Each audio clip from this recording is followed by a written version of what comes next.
there are scary things that happen in life, but you don't have to have those things in your experience. You don't have to have any of those things. My clients are discovering this. They're discovering the charmed life. Because here's the thing, right alongside the scary life that some people believe is true, there is also the charmed life.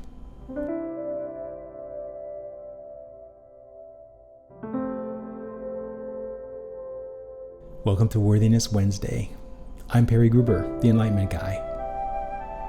Every week, I share videos where I am sharing stories of wonderful outcomes my clients are receiving as a result of implementing the positively focused practice. A practice that I've developed over 10 years, where I have helped people master their mindsets so they can create lives they love and get results without the burnout or the hustle, without trying to make things happen. And when they get to the point where they have let go and have given up trying to make things happen, they enter the charmed life. A life where everything they're wanting to happen is happening effortlessly on their behalf. And in this episode, I want to talk about two clients, an intermediate level client and a master client who are in a domestic partnership. They recently had an experience that dovetails beautifully with what I shared in a previous episode with two clients who are married. This experience offers such wonderful examples of how our beliefs literally create our reality. So let's dive in. You're going to like this. As I said, these two people are clients. One is at the master level. The other is in the intermediate practice. And this just goes to show that this expansion business that we're all in, the spiritual expansion business we are all engaged in, and everyone's engaged in it, and everything is too, this expansion business is ongoing. It's constantly going. You never arrive at any particular destination. It is a eternal expansionary experience. So even when you reach a level of intermediate capability or mastery, there is still more expansion to be had. So these two clients are in a domestic partnership. They're also very wealthy. And so one of the things that they enjoy spending money on is the WNBA. They really enjoy going to the basketball games here in Portland and watching the Portland Fire play basketball. Some time ago, I actually talked about this in a Worthiness Wednesday episode. The male partner manifested a promotion to vice president at a new company. He started at that company a few weeks ago, and as a result of that, he's traveling much more than he was before. And he knew this was going to be his state of existence in his working world. And it's so interesting. When he drew to himself the thought, I'm going to be traveling more, he also activated within his belief constellation, this is so good, a worry, a belief that had him radically shift the version of his partner and the version of his relationship he was experiencing. The belief he activated when he thought, I'm going to have to travel more, is my partner is going to be alone. What is she going to be doing while I'm gone? Now, he couldn't have voiced that thought consciously because it was an unconscious activation. And it was a wonderful activation because it created for him the opportunity that I'm talking about in this video.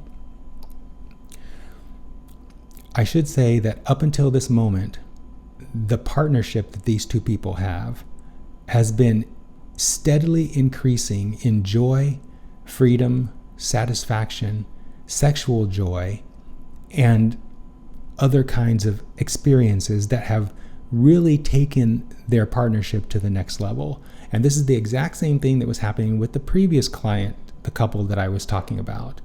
And this is why I was saying a moment ago that expansion is eternal, because when you reach a certain level in your partnership or your marriage, there's going to be contrast, and that contrast is there in order to propel you to the next level in your relationship.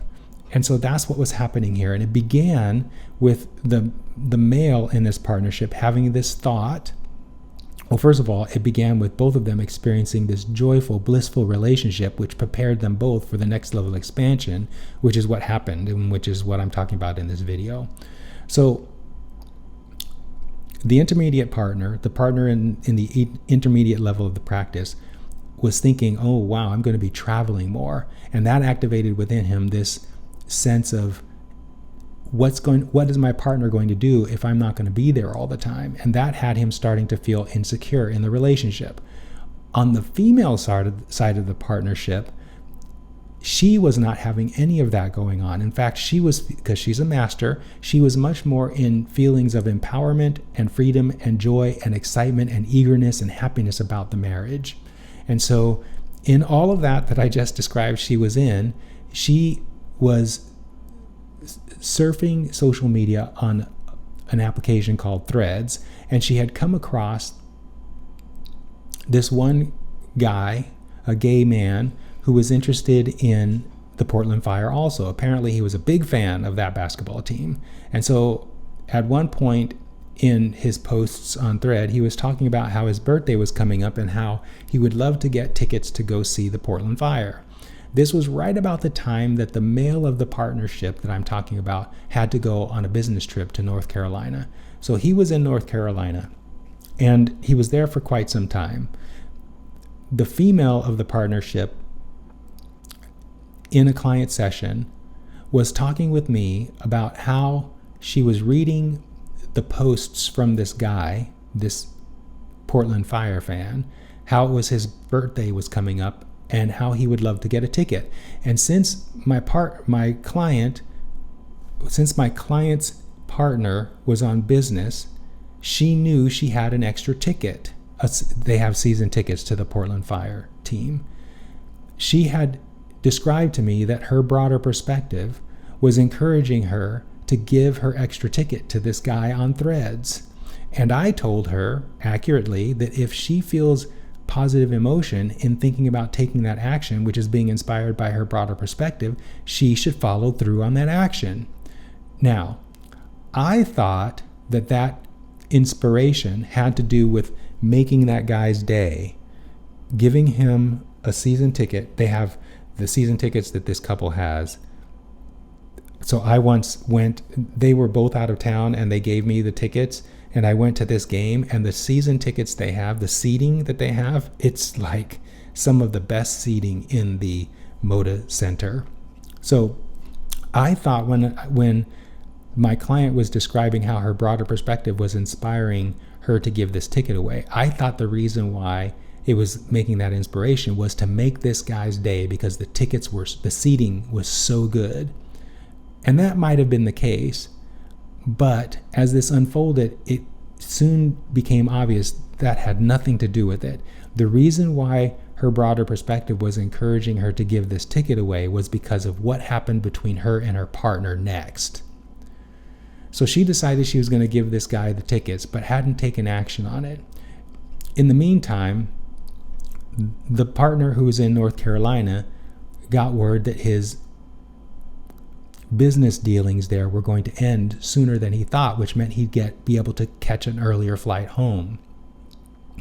His assistant booked the flight home, and then he called his partner and told her that he was going to come home in time to attend the game. When he told her this, she said that she was thinking about giving the ticket away and didn't think he would be home in time to do that. And he was wondering who she was going to give the ticket to.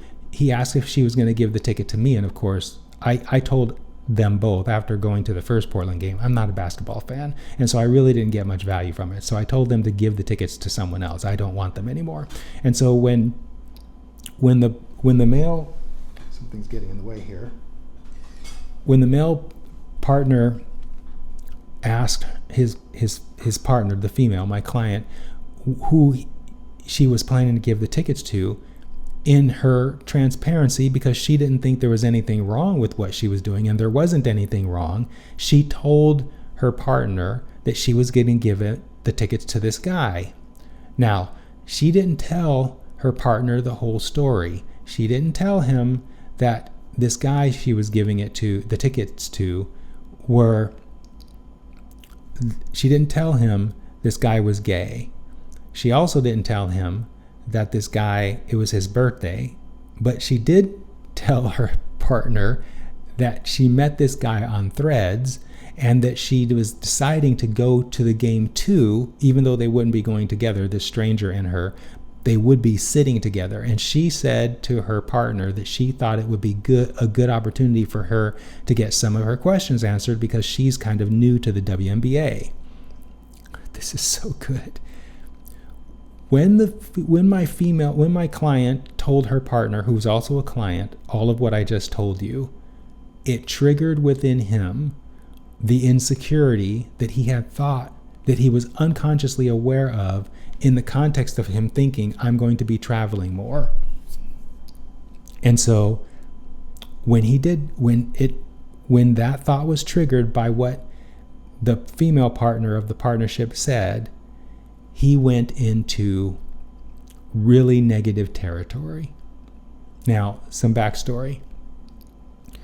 The female partner, who I'm going to call Joy, she's a master of the practice. Before she became a positively focused client, she was a flight attendant. And as a flight attendant, and she will acknowledge this, she was pretty much sleeping with everyone. She has had a lot of sexual experience. By comparison, the male partner, I'm going to call Tom, so Tom and Joy, the male partner was a geek in his early days, very focused on entrepreneurialism and making money and computers. And as a result of that focus, he has hardly no experience with sex. In fact, I believe the most partners he's ever had sex with is 2, not counting his current partner. So he doesn't have a lot of experience. So he is intimidated by the experience that Joy has. He is so intimidated by it, he doesn't want to hear any of the stories that she has from her past. And so when Joy was describing to Tom what she was planning on doing with this guy, because of his lack of experience and because of her abundant experience and because he was believing he's going to be traveling more, meaning he's going to be away from the house, and he was worried about what Joy's going to be doing while he's away, all of these beliefs in his constellation of beliefs around his new position as a vice president caused him to interpret what Joy was describing as a date. This is so good. It's so good because what's happening here is Joy and Tom, having had a marvelous relationship up until this point, were both ready to go to the next level of joy and freedom and expression in their relationship. And in order to get there, they had to experience this contrast that both of them had teed up beautifully. Tom's insecurity and the beliefs associated with that insecurity, and Joy's empowerment and freedom and ecstasy in her relationship with Tom, both of those combined exquisitely to create this circumstance. So when Tom heard Joy describe this outing she was going to have with this guy, it wasn't really with this guy. They'd just be sitting next to each other.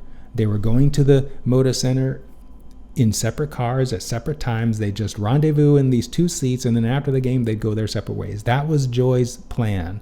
But in Tom's mind, it was a date. And he was unable to shake himself from that belief. In fact, the belief was so strong within him, combined with his insecurities around his sexual performance, with his fear of losing his partner, with his insecurities around her sexual history, all of this caused his experience to collapse into this negative interpretation that this thing she was going on was a date. And because of that, he kind of went into a rage, very uncharacteristic of Tom. This conversation they were having was happening on the phone. And when Joy felt Tom's extreme resistance, she then collapsed into that momentum and also went into a negative momentum, negative belief. She was aghast that Tom would think the kind of thoughts he was thinking. Now, Joy is a master of the practice, and so she has access to vibration. So she could feel where Tom was vibrationally. And she was repulsed by it. She was disgusted that he would think that she would do what he thought she was doing. So all of a sudden here, these two magnificent practitioners of the positively focused framework found themselves in two totally different versions of their relationship. Tom's relationship, the version he was creating for himself, was full of threat, vulnerability, risk, worthiness. He was feeling as though he was being used. He even said that he believed that the reason why Joy was in the relationship was for the money, which was the furthest thing from, it couldn't be any further from the truth that he had these beliefs. But these kinds of thoughts and beliefs were emerging within Tom because Tom was so in negative vibration. He was attracting to himself thoughts and beliefs consistent with where he was. Now let's quickly talk about how thinking works so that you can understand where Tom was. I'm going to put a slide on the screen that details how thinking happens. Thinking does not happen in the brain.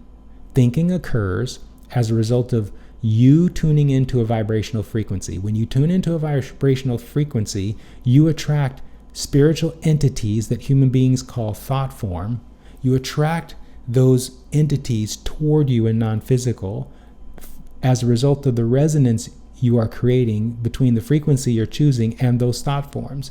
When those thought forms come into your, let's call it your vicinity, then they benefit from the attention of your focus in that vibration, and they become more. As they manifest more and more through the momentum of your focus, they then can be picked up by your brain, which is a receiver transmitter. And when they are picked up by your brain, they manifest in your physical reality, in your physical body, as a thought. And when that happens, the thought that you have that has manifested in your physical brain, that will trigger within you an emotion. And the emotion will indicate whether the thought you have attracted into your awareness is consistent with what your broader perspective knows about your life trajectory, or if it's inconsistent. If it's inconsistent, the emotion you'll feel is negative. If it's consistent with your life trajectory, the emotion you'll feel is positive.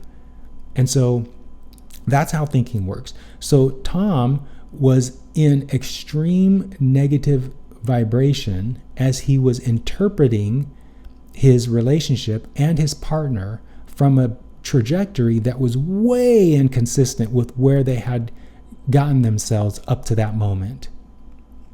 Joy was doing the same thing as she listened to what Tom was saying and felt the vibration of where he was currently emanating from.